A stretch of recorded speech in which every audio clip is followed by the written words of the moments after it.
આલ્યો 21 રૂપિયા લખો તો.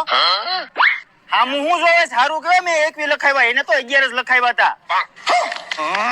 હાલે હું નીકળ્યા છો 500 રૂપિયા થાળે થાય છે. આ તો દરવાજો ખોલ્યો.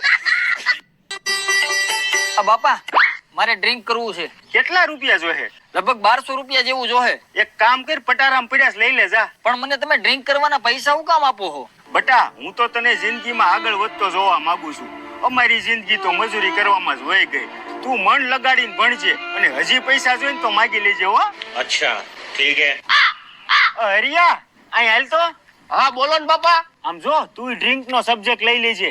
એમાં ઓછા પૈસાની જરૂર પડે છે. હે ડ્રિંક નો સબ્જેક્ટ? બાપા ઈ કયો સબ્જેક્ટ આવે? અરે તારા મોટા ભાઈએ લીધો છે અને યાદ મારી પાસે 1200 રૂપિયા લઈ ગયો છે. ડ્રિંક નો મતલબ કઈ સબ્જેક્ટ થોડો થાય. તો શું થાય? ડ્રિંક નો મતલબ થાય દારૂ. ઈ તમારી પાસેથી પીવાના પૈસા લઈ ગયો છે.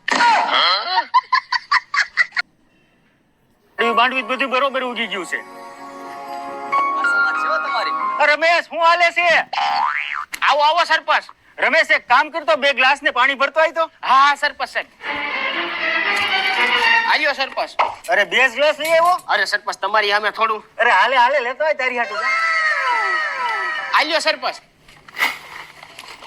આને કે હું કેવો સરપંચ છું? અરે તમારા જેવો સરપંચ તો આખા ગામમાં નથી. તમે આવ્યા પછી તો આખા ગામને સમકાવી દીધું છે. આવતી વખતે તો તમને જ ઊભા રાખવા છે. હાલે પી હવે.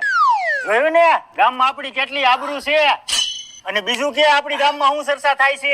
અરે તારી જાત સરપંચ મારે ગામના ખાડા નથી પૂર્યા. ગામના આખે આખા રોડ ખાઈ ગયો અને બાકી હતું તો ગામના સંડાસય ખાઈ ગયો.